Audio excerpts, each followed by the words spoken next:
आत्माएं ही पूज्य आत्माएं हैं और पूर्वज आत्माओं को ही बाबा ने कार्य दिया है अलौकिक पालना का। पूर्वज आत्माएं ही इस समय ब्राह्मण रूप में बाबा ने उनको तैयार किया है। जो ब्राह्मण आत्माएं हैं बाबा के कार्य में निमित्त हैं, विश्व कल्याण के कार्य में हैं, बाबा ने कहा वो पूर्वज आत्माएं हैं। तो पूर्वज आत्माओं का बाबा ने कहा कि वो धर्म पिताओं को संदेश देंगे। धर्म पिताओं से जुड़े हुए हैं, उनकी रचना को भी परमात्मा का संदेश पूर्वज आत्माएं ही देंगी। जितने भी जो भी धर्म हैं जो द्वापर युग से आए हैं, तो बाप से मिलन कराएंगी वो पूर्वज आत्माएं होंगी, उनकी पालना करेंगी वो भी पूर्वज आत्माएं होंगी। और बाबा ने कहा जो भी द्वापर युग के बाद जो भी कलयुग है जैसे आया, इसमें भी जो भी महान आत्माएं हैं, धर्मात्माएं हैं, या जो राजनेताएं हैं, धर्म नेताएं हैं, बाबा ने कहा उनकी भी पालना या उनको भी संदेश देने का कार्य पूर्वज आत्माएं ही करेंगी। तो बाबा ने कहा आप वही पूर्वज आत्मा हो, आप वही ब्राह्मण आत्मा हो। तो इतने ऊंचे स्वमान की स्मृति में रहेंगे तो हमें याद रहेगा कि हमारा कर्तव्य क्या है, हम किस लिए आए हैं। अगर हमें स्वमान की स्मृति नहीं है, पूर्वजपन की स्मृति नहीं है, तो हम अपने को साधारण समझते हैं और साधारण समझकर फिर साधारण कार्य में लग जाते हैं। अपने जीवन का कोई महत्व नहीं समझते।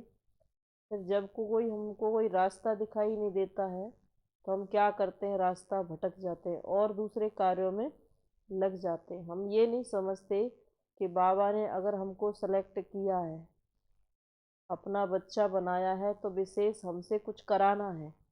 हम वो कार्य नहीं करते क्योंकि उस कार्य के बारे में हमको ज्ञान की गहराई नहीं है, ज्ञान की समझ नहीं है।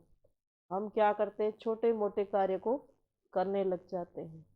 अगर दुनिया में कहा जाए तो कोई बच्चा पढ़ कर के डॉक्टर, बैरिस्टर, वकील, जज जो भी बन कर के पोस्ट पे बैठना चाहता है, अपना नाम कमाना चाहता है। तो इसी तरह जो परमात्मा के बच्चे बनते हैं, जब भी बने, जैसे भी बने, जब उसने अपना संदेश दिया तो उस कार्य में लगना माना, उस पद को प्राप्त करना माना, उस डिग्री को लेना माना, उस लायक बनना और लायक बन करके उसमें लग जाना। कमी कमजोरी देखना ये तो कायरों का काम है, ये महारथियों का काम नहीं है, बहादुरों का कार्य नहीं है, बेफिक्र बादशाहों का काम नहीं है।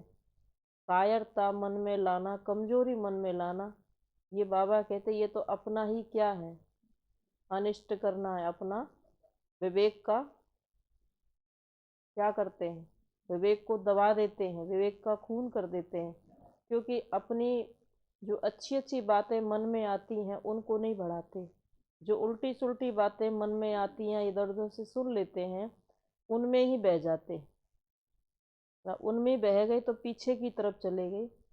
ऊंचे कब जाएंगे, आगे कब जाएंगे, जब अपने विचारों को सही मार्गदर्शन देंगे। तो वो कौन सी आत्माएं देंगी, पूर्वज। उनका कांटेक्ट भी किसी से होगा, उन्हीं पूर्वज आत्माओं से होगा जो उनको आगे बढ़ाएंगे। जो बाबा ने कहा जड़ में भी आप बैठे हो तो भी साथ में ही हो, परम धाम में आप बैठे हो तो भी बाबा के साथ में ही हो। तो वो कौन सी आत्माएं, पूर्वज आत्माएं। तो पूर्वज और पूज्य की स्मृति में रहकर, पूर्वज और पूज्य की स्मृति में रहकर सर्व की अलौकिक पालना करो।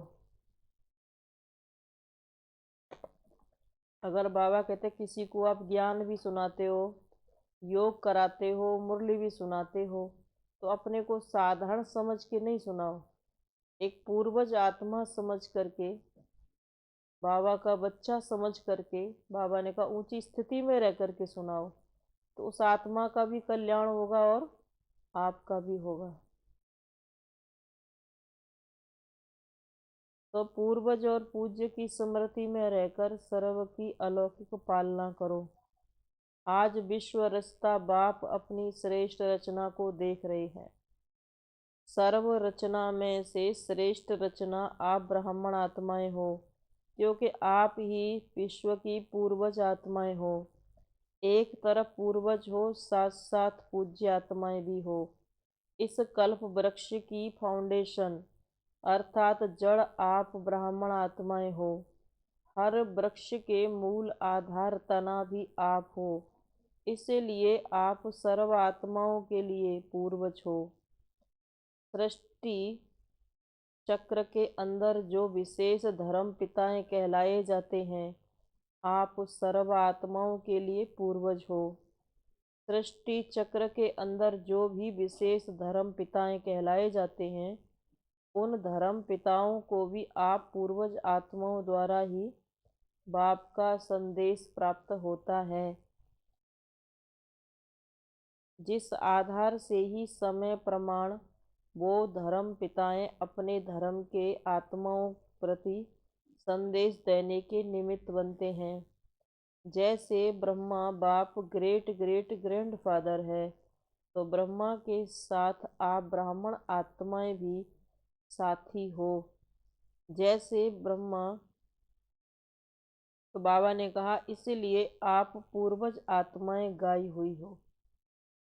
संगम पर भी ब्राह्मण रूप में ब्रह्मा के साथी हो, सतयुग में देवता रूप में देवताओं के साथ हो।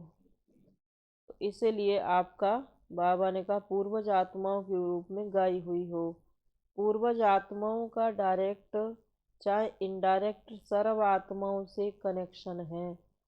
जैसे वृक्ष सर्व टालियों का संबंध जड़ से व तना से जरूर होता है, चाहे किसी भी धर्म की छोटी व बड़ी टाली हो, लेकिन संबंध स्वतः ही होता है। तो पूर्वज हुए ना। आधा कल्प राज्य अधिकारी बनने के बाद फिर पूज्य आत्माएं बनते हो। पूज्य बनने में भी आप आत्माओं जैसी, बाबा ने कहा, पूज्य और किसी भी धर्म की आत्माओं की पूजा नहीं होती है। जैसे आप पूज्य आत्माओं की विधि पूर्वक पूजा होती है, ऐसे कोई धर्म पिता की भी पूजा नहीं होती है। बाप के कार्य में तो आप ब्राह्मण साथी बनते हो, उनकी भी देवता व देवी के रूप में विधि पूर्वक पूजा होती है। और कोई भी धर्म पिता के साथी धर्म की पालना करने वाली आत्माओं की विधि पूर्वक पूजा नहीं होती है। गायन होता है, स्टेचू मूर्ति बनाते हैं, लेकिन आप जैसे पूज्य नहीं बनते। द्वापर युग से जो आते हैं, बाबा ने कहा उनकी कलयुग में भी आते हैं, स्टेचू बनाते हैं, मूर्ति बनाते हैं, लेकिन पूजा देवी देवताओं की तरह नहीं होती। आपका गायन होता है तो पूजा भी होती है। गायन की भी विधि आप ब्राह्मण आत्माओं की सबसे न्यारी है। जैसे आप देवताओं का गायन बहुत सुंदर रूप से कीर्तन के रूप में होता है, आरती के रूप में होता है, ऐसे अन्य आत्माओं का गायन इसी प्रकार से नहीं होता। जैसे बाबा ने कहा देव आत्माओं का गायन पूजन होता है, वो आप ब्राह्मण आत्माओं का होता है, ऐसे और किसी का गायन पूजन नहीं होता। ऐसा क्यों होता है? क्योंकि आप श्रेष्ठ रचना पूर्वज और पूज्य हो। आदि आत्माएं आप ब्राह्मण आत्माएं हो, क्योंकि आदि देव ब्रह्मा के सहयोगी श्रेष्ठ कार्य के निमित्त बने हो। अनादि रूप में भी परमात्मा के अति समीप रहने वाले हो। आत्माओं का जो चित्र दिखाते हैं, उसमें सबसे समीप आत्माएं कौन सी दिखाते हैं? समीप रहने वाले हो ना। आत्माओं का जो चित्र है, बाबा ने कहा उसमें सबसे समीप किन को दिखाते हैं? तो आप कौन सी आत्माएं हो? समीप रहने वाली आत्माएं हो ना। उसमें आप हो तो अनादि रूप में भी अति समीप हो, जिसको डबल विदेशी कहते हैं, नियरेस्ट और डियरेस्ट, ऐसे अपने को समझते हैं। पूर्वज का काम क्या होता है? पूर्वज सभी की पालना करते हैं। बड़ों की पालना की बड़ों की पालना ही प्रसिद्ध होती है। तो आप सभी पूर्वज आत्माएं हो। आज भी किसी से पूछे तो कहेंगे हमने बड़े दादियों की पालना ली, बड़े भाइयों की पालना ली। दादियाँ कहती हमने बाबा की पालना ली। तो कितना अपने को नशा चढ़ता है। तो आप सभी पूर्वज आत्माएं सर्व आत्माओं की पालना कर रहे हो।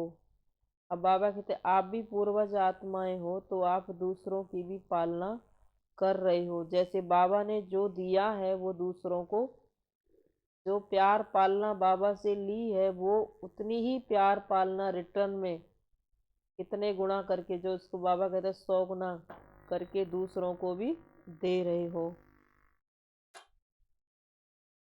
तो सारे विश्व की आत्माओं के पूर्वज हो या सिर्फ ब्राह्मण आत्माओं के पूर्वज हो, जो जड़ व तना होता है वह सारे वृक्ष के लिए होता है, वह सिर्फ अपने तना के लिए होता है। सब टाल टालियाँ के लिए होता है ना। जड़ अथवा तना द्वारा न्यारे वृक्ष के पत्तों को पानी मिलता है, वह सिर्फ थोड़ी सी टाल टालियों को ही पानी मिलता है। तो बाबा ने कहा सबको मिलता है ना, लास्ट वाले पत्तों को भी मिलता है। इतना बेहद का नशा है, वह बेहद से हद में आ जाते हो। कितनी सेवा करनी है, हर पत्ते को पालना देनी है, अर्थात सर्व आत्माओं की पालना करने के निमित्त हो।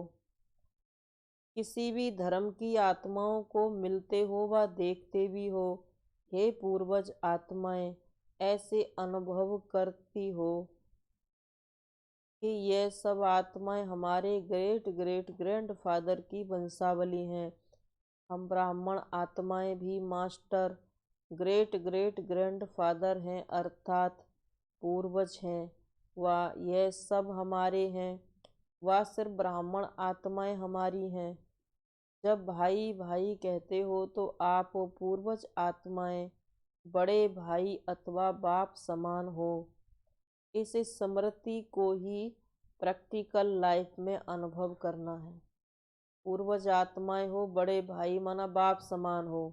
जिससे ब्रह्मा बाबा के लिए कहते हैं कि अगर बच्चों से गलती हो जाती थी तो ब्रह्मा बाबा कभी बच्चों को नहीं कहते थे तुमने गलती की है। बाबा कहते थे ये गलती मेरी है, बच्चों की नहीं है। इनकी पालना में कोई कमी रही है तो वो मेरी है। तो बाबा खुद पुरुषार्थ करते थे। तो यहाँ बाप समान पूर्वज आत्माएं कौन है? जब वो ये बातें महसूस करें कि अगर हमारे पीछे आने वाले बाबा के बच्चे हैं, हम पूर्वज आत्माएं हैं, तो अगर गलतियां करते हैं, उनसे कोई भूलें होती हैं, तो हम उनको क्या करें? क्षमा करें और योग लगाएं, पुरुषार्थ करें, ना कि उनकी कमी कमजोरियों का वर्णन करके वातावरण खराब करें। अगर हम ऐसा करते हैं तो हम पूर्वज आत्माएं हैं। अगर ऐसा नहीं करते तो फिर हमें अपने कर्तव्य का भान और ज्ञान भी नहीं रहता है।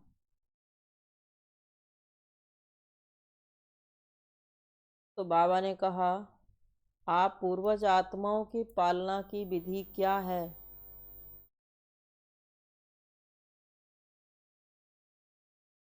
तो किसी भी धर्म की आत्मा को मिलते हो व देखते हो तो क्या देखते हो? हे पूर्वज आत्माएं, हे अनुभव करती हो ना कि हमारे ग्रेट ग्रेट ग्रैंड फादर की वंशावली है।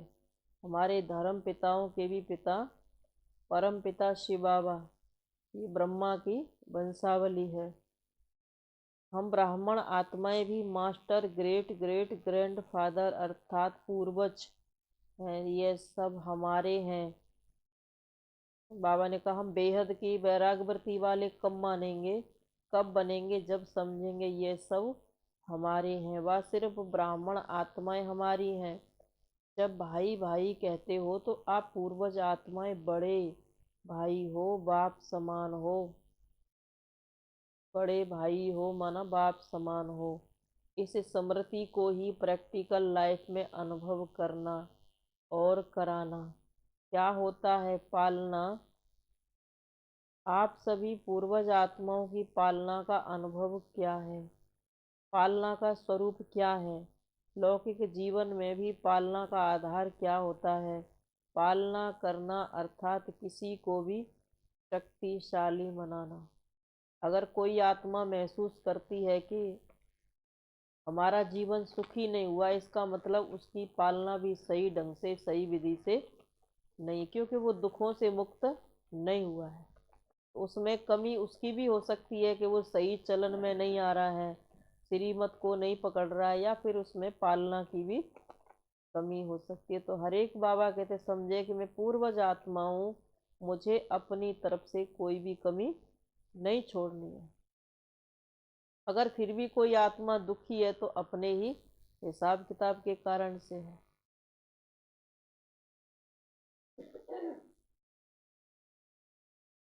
तो लौकिक जीवन में पालना का आधार क्या होता है? पालना करना अर्थात किसी को भी शक्तिशाली बनाना। पालना का आधार क्या होता है? साकार बाबा के समय परिवार के परिवार फिदा हो गई, बाबा के बच्चे बन गए, उनकी पालना थी, उन्होंने जो पालना ली थी, उन्होंने अपने बच्चों को भी ऐसी पालना दी जो बच्चे मजबूत होकर के विश्व कल्याण के कार्य में लग गए। वो संस्कार, वो पालना आज बच्चों को नहीं मिल रही है, इसीलिए बच्चे लटके पड़े हैं। कोई भी अपना जीवन परमात्मा के यज्ञ में स्वाहा करना नहीं चाहता है, क्योंकि उनको पालना ही नहीं मिली है। तो इसीलिए बाबा ने कहा, आप पूर्वज आत्माओं के पालना की विधि क्या है? अलौकिक पालना का स्वरूप क्या है? जो आत्मा जहाँ जिससे जुड़ी है उसके पास ही क्यों आई है वो आत्मा, उसको उसकी पालना की जरूरत है। तो अगर उस आत्मा को सही विधि से पालना नहीं मिलेगी तो वो आत्मा क्या करेगी? भटकेगी। तो बाबा पूर्वज आत्माओं से ही बात कर रहे हैं कि आप पूर्वज आत्माओं की पालना की विधि क्या है? अलौकिक पालना का स्वरूप है स्वयं में बाप द्वारा प्राप्त हुई सर्व शक्तियां व अन्य आत्माओं में भरना। जिस आत्मा को जिस शक्ति की आवश्यकता है उसकी उस समय उस शक्ति का पालना, उस शक्ति द्वारा पालना करना। ऐसी पालना करनी आती है। पूर्वज तो हो ना, सभी पूर्वज आत्माएं हो कि छोटे हो। कई सोचते हैं हम तो छोटे हैं, अभी नए हैं। तो आप पूर्वज आत्माएं हो या भी छोटे हो, सभी पूर्वज हैं, या कोई कोई विशेष आत्माएं हो जो पूर्वजों को पालना करनी आती है ना। सिर्फ सेंटर की पालना करते हो या सारे विश्व के आत्माओं की पालना करते हो? सिर्फ प्रवृत्ति की पालना करते हो या विश्व की पालना करते हो? अब मान लीजिए सेंटर पर हमारे पास कोई आ जाता है, कहीं से भी आ जाता है, तो उसकी पालना करना, उसकी देख रेख करना, या उसको मधुबन तक भी ले जाना है, तो वो हमारे पास आया है तो हमको लेके जाना है उसको। अब उसमें कोई दूसरा ये नहीं कह सकता है कि आप इसको क्यों लेके जा रहे हो। आपको ये ड्यूटी नहीं मिली है बोलने की, कहने की। आपको ये, आपको अपने घर परिवार में रहते हो तो घर परिवार की ड्यूटी मिली है, आप उसको चलाओ। आपको यहाँ सेंटर की तो मिली नहीं है, तो आप सेंटर के बीच में कौन आ रहा है कौन जा रहा है, बाबा ने एक को तो जिम्मेवारी दी है, दूसरा उसको कह रहा है तुम ये क्यों कर रहे हो। तो ये भी अपनी पालना का हम फर्ज नहीं समझ रहे कि हम कहाँ हैं। क्या हम वहाँ बैठे हैं, वहाँ पे अपनी पूरी फर्ज अदाई कर रहे हैं? बाबा ने हमें जहाँ ड्यूटी दी है वहाँ निभा रहे हैं? हम अपने कार्य को अनदेखा करके हम दूसरों के कार्य में क्या करते हैं, बीच में समझ देते हैं अपनी। लेकिन बाबा कहते हैं अपनी समझ हमें कहाँ यूज करनी है, ज्ञान को कहाँ यूज करना है, वो भूल जाते हैं।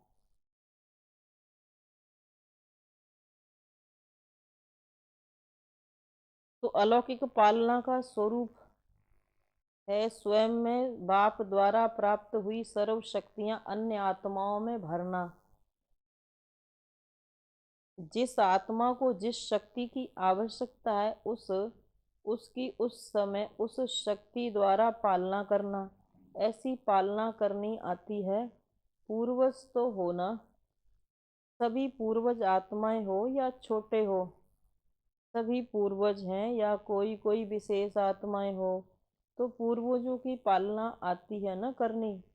सिर्फ बाबा ने कहा सेंटर की पालना करते हो या सारे विश्व की आत्माओं की पालना करते हो।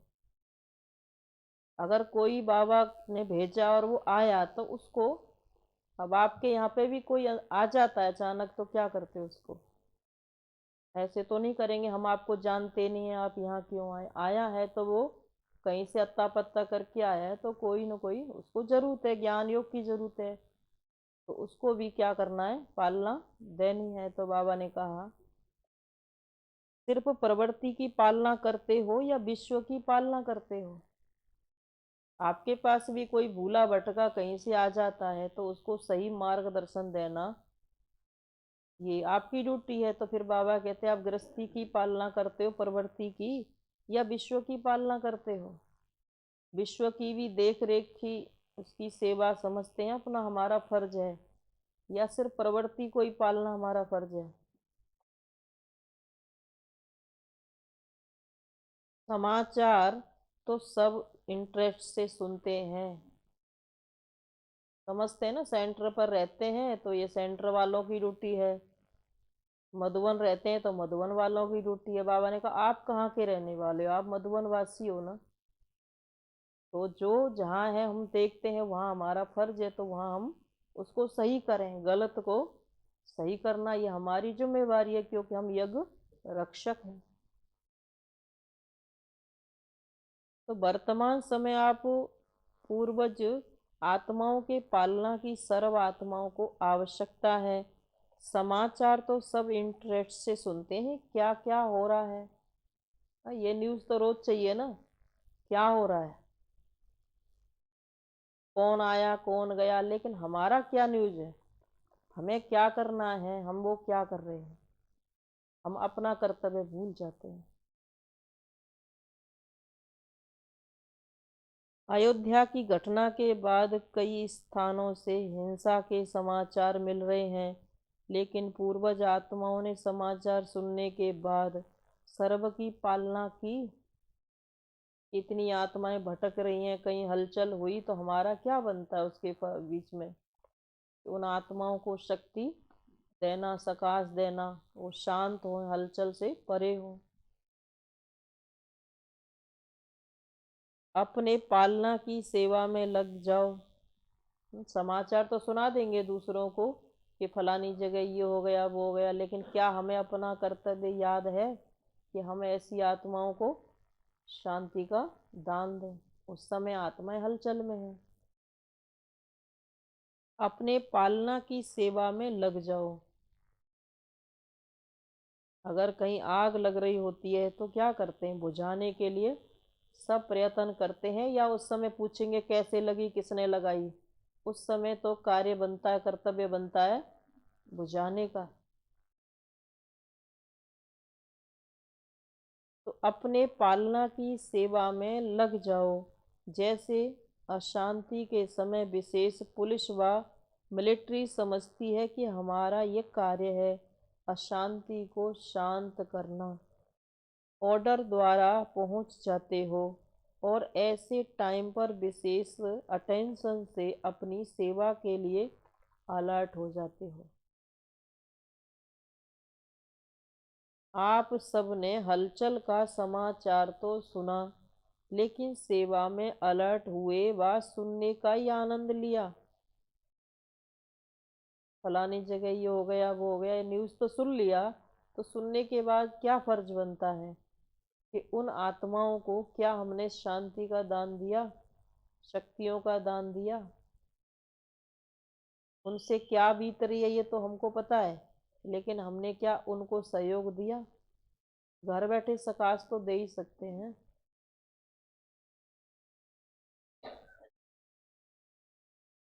तो पुलिस व मिलिट्री समझती है कि ये हमारा कार्य अशांति को शांत करना, ऑर्डर द्वारा पहुंच जाते हैं, और ऐसे टाइम पर विशेष अटेंशन से अपनी सेवा के लिए अलर्ट हो जाते हैं। आप सबने हलचल का समाचार तो सुना, लेकिन सेवा में अलर्ट हुए व सुनने का ही आनंद लिया? क्या जवाब देंगे सभी?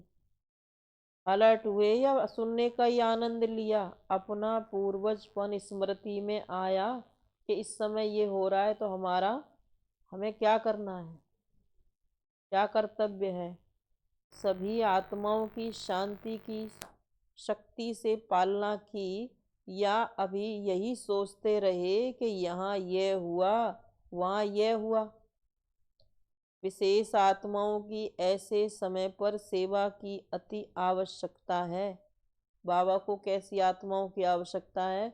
जो विशेष समय पर सहयोग दें अपनी वृत्ति द्वारा। कौन सा सहयोग? अपनी वृत्ति द्वारा मनसा शक्ति का विशेष सेवा की, मनसा शक्ति द्वारा विशेष सेवा की। वह जैसे विधि पूर्वक याद में रहते हो, सेवा करते हो, उसी रीति ही किया। आप रूहानी सोशल वर्कर भी हो, तो रूहानी सोशल वर्कर ने अपनी विशेष एक्स्ट्रा सोशल सेवा की, इतनी अपनी जिम्मेवारी समझी है। बाबा ने एक एक बच्चे को तैयार किया है, तो उनसे बाबा ने बहुत सेवा करानी है, इसीलिए तैयार किया है। क्या हमें इतना अपना फर्ज कहो या इतना जिम्मेवारी हम अपनी समझते हैं? तो अपनी जिम्मेवारी, इतनी अपनी जिम्मेवारी समझी है, या प्रोग्राम मिलेगा तो करेंगे? क्या जिम्मेवारी समझी है, या प्रोग्राम मिलेगा तो करेंगे? ऐसे समय पर सेकंड में अपनी सेवा पर अलर्ट हो जाना चाहिए। यही आप पूर्वज आत्माओं की जिम्मेवारी है। जहाँ आवश्यकता है वहाँ एक दूसरे को नहीं देखना है कि इसको कहो उसको कहो। जिसको कहा, जब कहा, जिसको लगा कि ये हमारा जरूरत है, इस समय हमें करना है, तो सेवा में लग जाना चाहिए। तो यही आप पूर्वज आत्माओं की जिम्मेवारी है। अभी भी विश्व में हलचल है, और यह हलचल तो समय प्रति समय बढ़नी ही है। आप आत्माओं का फर्ज है, आप आत्माओं का फर्ज है ऐसे समय पर आत्माओं में विशेष शांति की, सहन शक्ति की हिम्मत भरना। लाइट हाउस बन सर्व को शांति की शक्ति देना। समझा? जितनी हलचल बढ़े उतना अपनी जिम्मेवारी समझकर उन आत्माओं को शक्ति देना, लाइट का कार्य करना, माइट बनना। तो क्या समझा, क्या करना है? अपनी जिम्मेवारी व फर्ज अदाई और तीव्र गति से पालना करो, जिससे आत्माओं को रूहानी शक्ति की राहत मिले। ज्ञान तो बहुतों को मिल गया है, संदेश तो बहुतों को मिल गया है, लेकिन वो आत्मा बीच में हलचल में लटकी हुई है, परिस्थितियों में अटकी हुई है। उनको समझ में ही नहीं आ रहा है कि वो कैसे चलें, कैसे करें। तो बाबा ने कहा ऐसी आत्माओं को देखो, कौन कौन आत्माएं वो कहाँ है। जब बाबा को याद करेंगे तो बाबा याद दिलाएंगे, तो उन आत्माओं की भी सेवा करो, उनको बाहर निकालो परिस्थितियों से। तो ये पालना बाबा ने कहा किसको करनी है? जो अपनी जिम्मेवारी समझते हैं, विश्व परिवर्तक समझते हैं, विश्व कल्याणकारी समझते हैं। अब विश्व की आत्माओं को संदेश देने तो नहीं जा सकते यहाँ से, लेकिन यहाँ बैठे ये सेवा तो कर सकते हैं।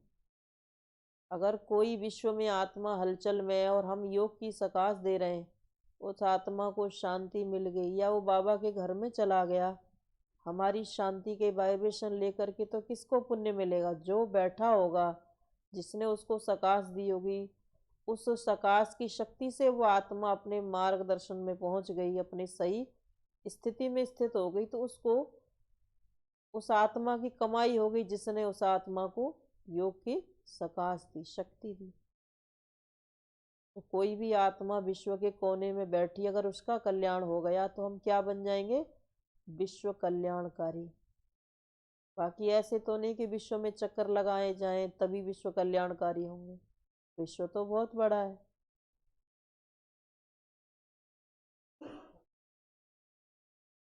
तो अभी अपनी जिम्मेवारी व फर्जदाई तीव्र गति से पालन करो, जिससे आत्माओं को रूहानी शक्ति की राहत मिले, जलते हुए दुख की अग्नि में शीतल जल भरने का अनुभव करें।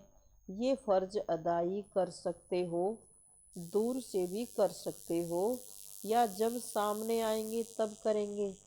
कर रहे तो हो ना, लेकिन अभी और जैसे हलचल तेजी से होती जाती है तो आपकी सेवा भी तेज हो। हलचल जैसे तेजी से बढ़ती है तो आपकी सेवा भी तेज हो। समझा? पूर्वजों की पालना क्या है? ऐसे नहीं कि पूर्वज हैं लेकिन पालना नहीं कर सकते।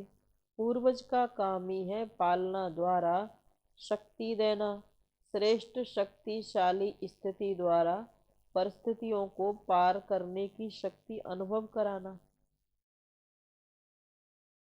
अच्छा, चारों ओर के सर्व आदि देव ब्रह्मा के मददगार आदि देव आत्माओं को, सर्व आत्माओं के फाउंडेशन पूर्वज आत्माओं को सदा सर्व आत्माओं प्रति बेहद सेवा के श्रेष्ठ वृत्ति रखने वाली आत्माओं को, रूहानी सर्व रूहानी सोशल सेवाधारी आत्माओं को बाप दादा का याद प्यार और नमस्ते। हम रूहानी बच्चों की रूहानी माता पिता बाप दादा को गुड मॉर्निंग, नमस्ते नमस्ते बाप।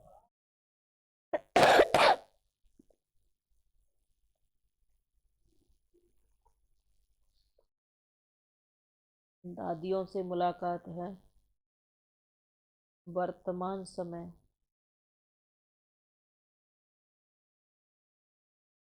बाबा ने कहा, वर्तमान समय अशांत आत्माओं को शांति देना।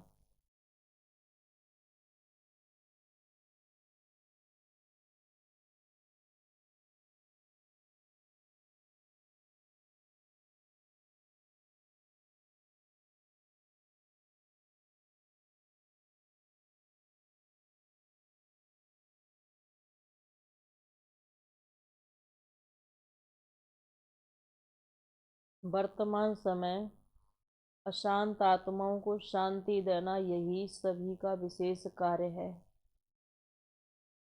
रहमदिल बाप के बच्चों को सर्व आत्माओं के प्रति रहम आता है ना। रहमदिल क्या करता है? रहम का अर्थ ही है किसी भी प्रकार की हिम्मत देना।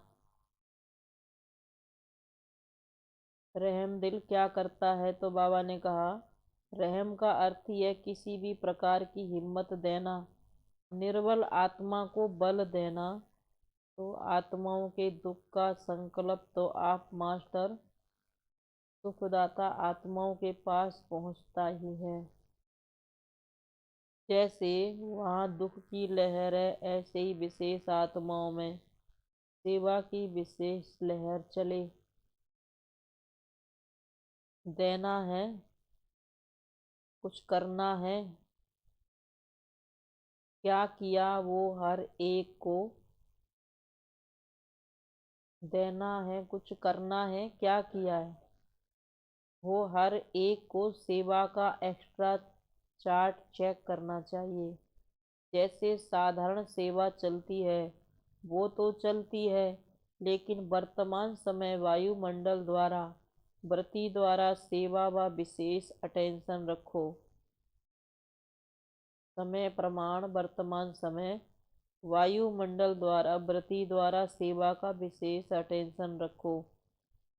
वायुमंडल अच्छा रहे, वातावरण अच्छा रहे, ये भी हमारा फर्ज बनता है, ये भी हमारी सेवा है। विश्व के राजे बनते हो तो सर्व आत्माओं के प्रति लहर होनी है ना। अगर हम बाबा के घर में भी आते हैं, संगठित रूप में क्लास करते हैं, योग लगाते हैं, मुरली सुनते हैं, इससे भी जो अन्य आत्माएं हैं जिनका योग नहीं लगता, उनको अच्छा वायुमंडल मिलता, अच्छा वातावरण मिलता है, और वो आत्माएं महसूस करके जाती हैं योग अच्छा लगता है, तो उनको पता चलता है कि योग क्या होता है। कई आत्माएं ऐसी होती हैं जो पहली बार ही आती हैं देखने के लिए, और कुछ नहीं मिलता है तो उनको शांति की अनुभूति तो होती है, यहाँ शांति बहुत है। तो मान लीजिए एक आत्मा भी कोई अनुभव करके गई तो उसका तो जन्म हो गया, तो सभी आत्माओं को यहाँ बैठे बैठे भी पुण्य कर्म किया तो पुण्य आत्मा बन गई। तो विश्व के राजे बनते हो तो सर्व आत्माओं के प्रति लहर होनी है ना, वंचित कोई आत्मा रह न जाए। चाहे अन्य धर्म की आत्माएं हो, लेकिन है तो अपनी वंशावली। चाहे कोई भी धर्म की आत्माएं हैं, लेकिन जड़ तो एक ही है ना। ये लहर है, नहीं है। Attention please.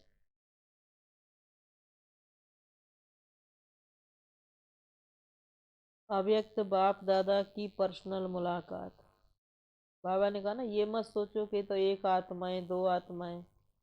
धर्म जड़ में एक आत्मा भी जड़। अब एक वृक्ष होता है, उसकी एक जड़ से ही पूरा वृक्ष टिका हुआ रहता है।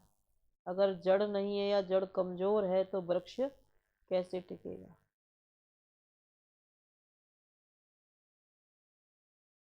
तो पूर्वज आत्माएं अर्थात फाउंडेशन, जिनके आधार पर दूसरे लोग भी टिके हुए हैं, चल रहे हैं, अगर वो हिलती हैं तो कितनी आत्माएं हिलती हैं, कितनों तक प्रभाव पहुंचता है। अगर वो आत्माएं कुछ ऐसा कर्म करती हैं तो कितनी आत्माएं उनको देख कर के बाबा से दूर होती हैं, तो कितना पुण्य की जगह पाप कर्म बन जाता है।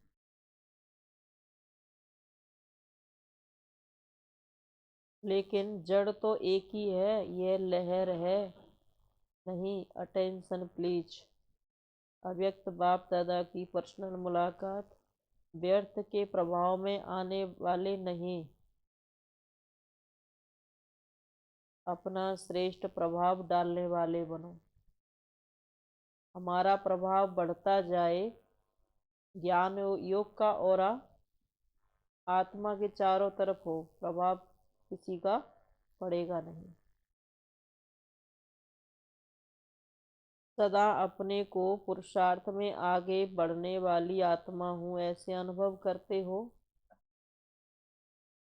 पुरुषार्थ में कभी भी, बाबा ने कहा, पुरुषार्थ में भी कभी ठहरती कला, कभी उतरती कला, ऐसा नहीं होना चाहिए। कभी बहुत अच्छा, कभी थोड़ा अच्छा, ऐसा नहीं। सदा बहुत अच्छा, क्योंकि समय कम है और संपूर्ण बनने की मंजिल श्रेष्ठ है। तो अपने में भी पुरुषार्थ की गति तीव्र करनी पड़े। पुरुषार्थ के तीव्र गति की निशानी है कि वह सदा डबल लाइट होगा, किसी भी प्रकार का बोझ नहीं करे, किसी भी प्रकार का बोझ अनुभव नहीं करेगा। चाहे प्रकृति द्वारा, चाहे कोई परिस्थिति आए, चाहे व्यक्तियों द्वारा कोई भी परिस्थिति आए, लेकिन हर परिस्थिति व स्वस्थिति के आगे कुछ भी, परिस्थिति स्वस्थिति के आगे कुछ भी नहीं है, कुछ भी अनुभव नहीं होगी। स्वस्थिति की शक्ति परिस्थिति से बहुत ऊंची है। स्वस्थिति की शक्ति परिस्थिति से बहुत ऊंची है। क्यों? वही है स्व है, वह पर है। ये स्व है जो अपने द्वारा पुरुषार्थ के द्वारा बनाई है, वो पर है जो दूसरे के द्वारा आई है। अपनी शक्ति भूल जाते हो तभी परिस्थिति बड़ी लगती है। सदा डबल लाइट का अर्थ ही है लाइट, कि लाइट अर्थात ऊंचे रहने वाले। हल्का सदा ऊंचा जाता है, बोझ वाला सदा नीचे जाता है। नीचे कोई किसी को करता नहीं है, ऊपर भी कोई किसी को करता नहीं है। जितना आत्मा हल्की होगी उतना ऊंची उड़ान भरेगी। जितना जो विकर्मों के बोझ से भारी होगा वो कर्म धर्म से नीचे जाएगा। कर्म ही श्रेष्ठ महान बनाता है, और कर्म ही विक्रम बन जाए तो फिर नीचे ले जाता है। तो बोझ वाला नीचे जाता है, आधा कल्प तो नीचे ही आते रहे हैं ना। भक्ति मार्ग में क्या किया है? थोड़ा दान पुण्य किया, फिर विक्रम हो गया, फिर भूल गए। फिर थोड़ा कुछ किया, फिर क्योंकि विक्रम ज्यादा हुए, पुण्य कर्म कम हुए, तो ऊपर गए नहीं, बार बार नीचे ही गिरे। गिरते गिरते पट पे आ गए।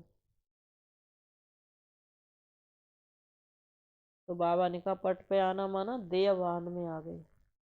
आधा कल्प तो नीचे ही आते रहे ना, लेकिन अभी समय है ऊंचा जाने का। तो क्या करना है? अब गिरने वाले गिराने वाले तो बहुत है, लेकिन चढ़ाने वाला कोई कोई है। अगर कोई आपको चढ़ा ही नहीं रहा है, उसको आप अपना समझते हो, अपना वो है सच्चा साथी जो हमको उन्नति की बातें करे, आगे बढ़ाए, हमारा पुरुषार्थ कराए। अगर जो नीचे गिरावट वाली बातें करता है, वो बाबा मुरली में आप कहते हैं कई बार, उसको क्या समझो, बाबा ये भी बताते हैं। आधा कल्प तो नीचे ही आते रहे, तो बाबा ने कहा तो क्या करना है अब? सदा ऊपर। ऊपर रहेगा तो ऊपर की बातें करेगा वो। जो नीचे रहेगा वो नीचे की बातें ज्यादा करेगा, देह देह के संबंधियों की बातें ज्यादा करेगा, संबंधों में आने जाने की बातें करेगा, संबंधों से जोड़ने की बातें करेगा। जो देह भान से ऊपर रहेगा वो विदेही दुनिया की सतयुग की बातें करेगा, सेवा की बातें करेगा। शरीर में भी देखो तो आत्मा का निवास स्थान ऊपर ही है, ऊंचा है। पांव तो नहीं है ना। जैसे शरीर में आत्मा का स्थान ऊंचा है, ऐसे स्थिति में भी सदा ऊंचे रहो। अब करते क्या है? शरीर को तो शरीर को ज्यादा सजाते हैं और आत्मा को कम सजाते हैं। शरीर को सजाना तो इजी है, तो वो श्रृंगार तो इजी है, फटाफट सामने रखा है। लेकिन आत्मा को सजाने के लिए तो योग में बैठना पड़ेगा, तपना पड़ेगा, तब आत्मा का श्रृंगार होगा, वो मुश्किल लगता है। अब शरीर को सजाएंगे तो देहभान बढ़ेगा, घटेगा नहीं। आत्मा को सजाएंगे तो देह अभिमानी बनेंगे। और ये देह अभिमान पुरुषार्थ नहीं करने देगा, योग भी नहीं करने देगा, बार बार बुद्धि वहीं जाएगी, देह में ही जाएगी। फिर दूसरों से भी देखने से क्या होगा? विक्रम बनेगा दूसरों का। अगर उन्होंने भी गलती से देह को देख लिया, श्रृंगार को देख लिया, तो उनका भी क्या बन गया? विक्रम बन गया। तो ऐसा हम कर्म ही क्यों करें जिससे हमारा विक्रम बने?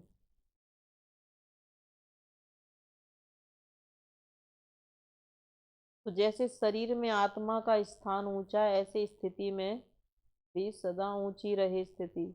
ब्राह्मणों की निशानी भी ऊंची चोटी दिखाते हैं ना। चोटी का अर्थ ऊंचा है, तो स्थूल निशानी इसलिए दिखाई है कि ऊंची स्थिति है। शूद्र को नीचे दिखाते हैं ना। देह का श्रृंगार करना, देह को सजाना माना शूद्रों वाला काम करना। अब बन रहे हैं देवता, हैं ब्राह्मण, लेकिन काम क्या कर रहे हैं? शूद्रों वाले कर रहे हैं। अगर कोई भी देह के संबंधों में जरा कुछ हो जाए, तुरंत श्रृंगार कर लेंगे। और बाबा रोज कहता है कि योग भट्टी करो, आत्मा को सजाओ, वो कान में नहीं जाती है बात। देहधारी कह दे तो वो कान में फटाफट चली जाती है। तो हम सुनते किसकी हैं? सुनते तो बाबा की है, लेकिन करते क्या है? मानते किसकी है? देहधारियों की मानते। सुनते बाबा की हैं और मानते उनकी हैं। तो फिर बाबा से मिलेगा कब? बाबा से तो जब मिलेगा जब बाबा की बात सुनेंगे भी और मानेंगे, प्रैक्टिकल में करेंगे।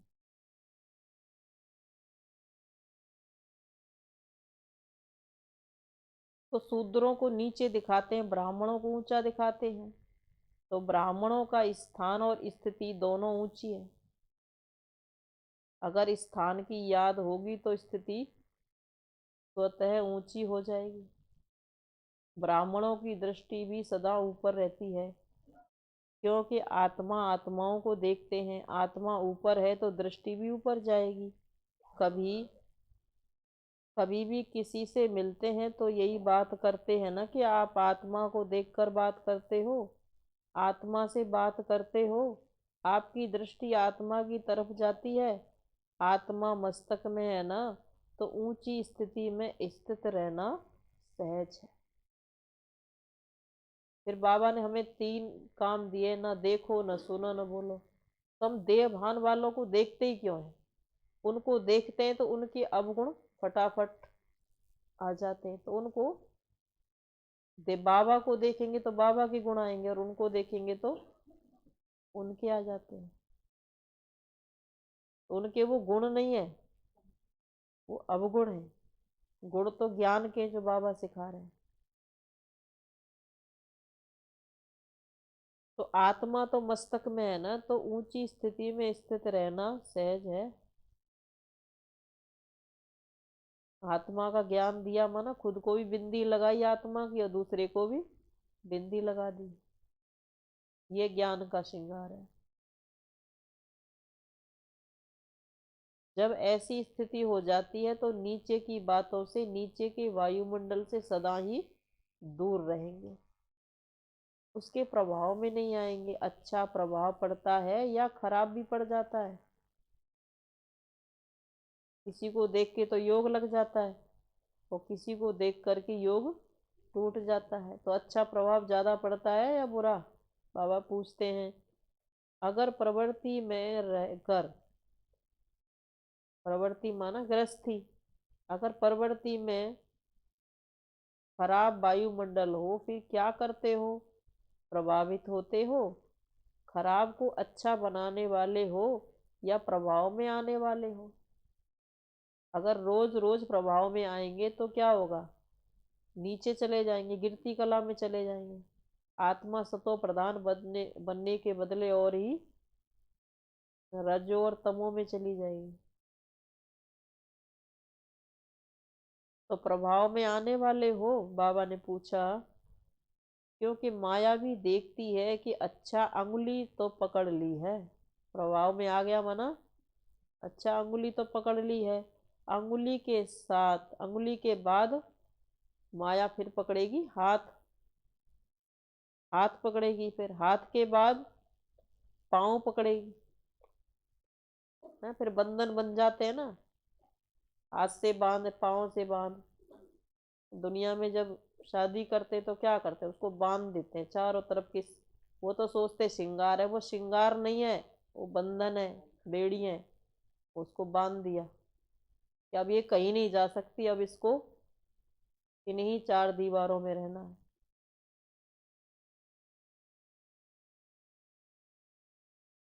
तो माया क्या करेगी? अंगुली से पकड़ेगी, फिर हाथ से, फिर पाँव से पकड़ लेगी। इसीलिए प्रभाव में नहीं आना। होता है ना, सगाई करते हैं तो क्या पहनाते हैं? पहले अंगूठी पहनाते हैं, उसको उंगली से पकड़ा, फिर धीरे धीरे सारा ही पकड़ लेगी, अब कर लेगी। हाथ के बाद पाँव से पकड़ लेगी, इसीलिए प्रभाव में नहीं आना। बाबा किसको सावधान कर रहे हैं? ब्राह्मण आत्माओं को, जो पकड़े हुए भी हैं। कोई पकड़ा हुआ तो नहीं है, तो बाबा ने कहा वो पहचान लेना, ये माया है जो पकड़ने की कोशिश कर रही है, अपना प्रभाव डाल रही है। इसलिए प्रभाव में नहीं आना, प्रभाव में आने वाले नहीं, श्रेष्ठ प्रभाव डालने वाले हैं।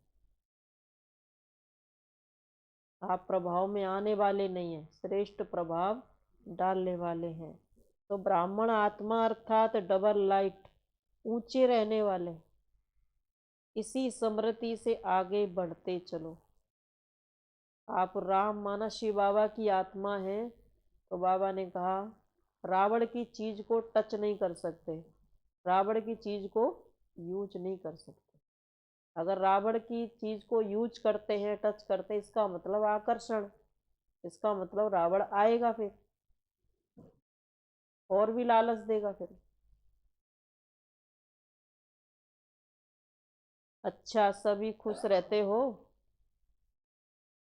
दुख की लहर तो नहीं आती है? दुख की लहर जब आती है ना, जब प्रभाव में आ जाते हैं, तो दुख की लहर तो नहीं आती है। क्योंकि जो दुख धाम छोड़ चले, उनके पास दुख की लहर कैसे आ सकती है? जिसने दुख धाम को छोड़ दिया, अपने को संगम युगी समझते हैं, तो दुख की लहर कैसे आ सकती है? संगम पर दुख धाम और सुख धाम दोनों का ज्ञान है, दोनों के नॉलेजफुल शक्तिशाली आत्माएं हैं, गलती से भी दुख धाम में जा नहीं सकते। सदा खुश रहने वालों के पास दुख की लहर कभी नहीं आ सकती। अच्छा, सेवा और स्व उन्नति दोनों का बैलेंस रखो। ऐसे नहीं सेवा में मस्त हो गए हो।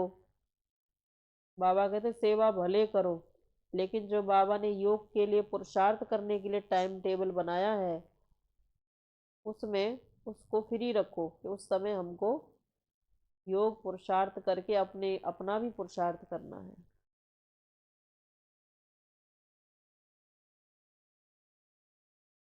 तो बाबा ने कहा गलती से भी दुख धाम जा नहीं सकते, सदा खुश रहने वालों के पास दुख की लहर नहीं आ सकती है। अच्छा, सेवा और स्व उन्नति दोनों का बैलेंस रखो। ऐसे नहीं सेवा में मस्त हो गए हो, स्व उन्नति भूल गए हो। सेवा का शौक ज्यादा है, सेवा से उमंग उत्साह बढ़ता है ना, तो सेवा का शौक ज्यादा है। लेकिन दोनों का बैलेंस समझा। अच्छे चल रहे हो, लेकिन सिर्फ अच्छे तक नहीं रहना, और अच्छे से अच्छे, अच्छे से अच्छे तक नहीं रहना। किसी ने आपको कह दिया अच्छे हो, तो बहुत अच्छे से अच्छे बनना है। वरदान, अपनी जीवन को हीरे समान वैल्यूबल बनाने वाले, स्मृति और विस्मृति के चक्कर से मुक्त भव। अपनी जीवन को हीरे समान वैल्यूबल बनाने वाले, स्मृति और विस्मृति के चक्र से मुक्त भव।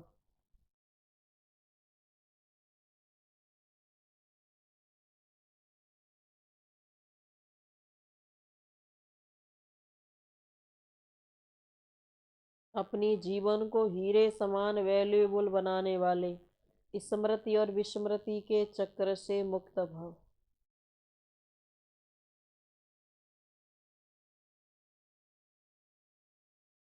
यह संगम युग स्मृति का युग है और कलयुग विस्मृति का युग है। अगर अपने श्रेष्ठ पाठ, श्रेष्ठ भाग्य की सदा स्मृति रहे तो हीरे समान वैल्यूबल हो, अगर विस्मृति है तो पत्थर हो। यह स्मृति और विस्मृति का खेल है। संगम युग के रहवासी कभी कलयुग में चक्कर लगाने जा नहीं सकते।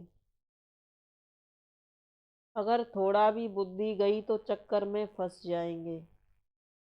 संगमवासी आत्मा संगम में रहने वाली कलयुग में चक्कर लगाने भी नहीं जा सकती। अगर चक्कर लगाने भी गए तो कलयुग में ही फंस जाएंगे। रावण बैठा है, फंसा लेगा।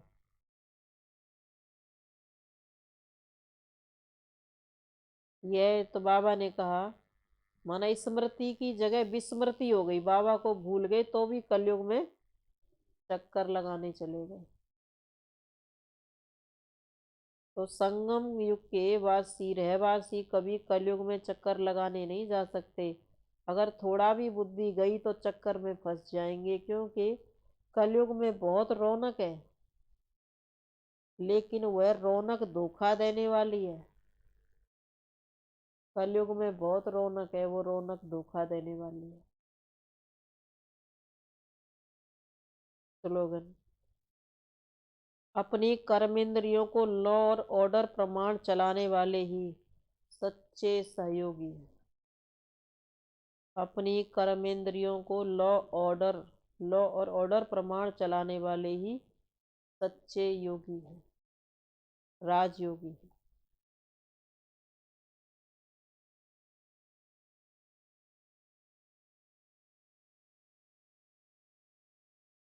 तो आज की मुरली का सार था पूर्वज और पूज्य आत्माओं की, बाबा ने कहा उनका कर्तव्य अलौकिक पालना, सेवा, फर्ज, ये बाबा ने कहा स्मृति में रखना ही पूर्वज आत्मा समझना। ओम शांति।